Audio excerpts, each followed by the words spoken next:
বিএনপির ভারপ্রাপ্ত চেয়ারম্যান তারেক রহমানের স্বদেশ প্রত্যাবর্তনকে কেন্দ্র করে রাজধানী ঢাকায় নেওয়া হয়েছে সর্বোচ্চ নিরাপত্তা ব্যবস্থা।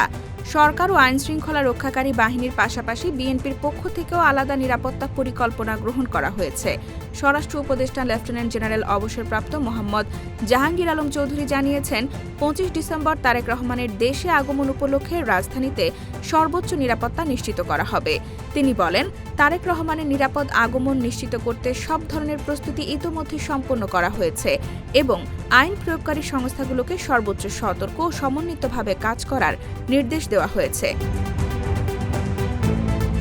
এদিকে পুলিশের মহাপরিদর্শক মোহাম্মদ বাহারুল আলম জানিয়েছেন, তারেক রহমান একজন গুরুত্বপূর্ণ ব্যক্তি হওয়ায় তার নিরাপত্তার সর্বোচ্চ ব্যবস্থা নেওয়া হয়েছে।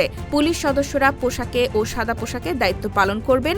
পাশাপাশি বিএনপির পক্ষ থেকেও তার ব্যক্তিগত নিরাপত্তা ব্যবস্থা রাখা হয়েছে।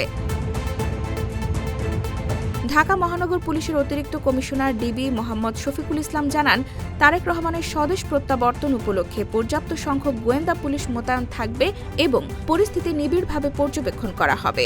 পুলিশ ও ডিএমপি সূত্রে জানা গেছে, বিমানবন্দর থেকে গুলশান পর্যন্ত তারেক রহমানের যাতায়াত পথে বিপুল সংখ্যক পুলিশ সদস্য মোতায়েন থাকবে।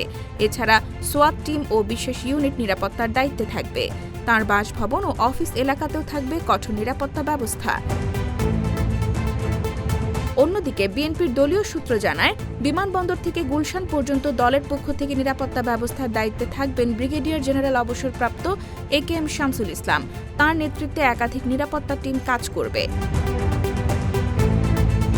প্রায় দেড় যুগ পর ২৫ ডিসেম্বর লন্ডন থেকে দেশে ফিরছেন বিএনপির ভারপ্রাপ্ত চেয়ারম্যান তারেক রহমান।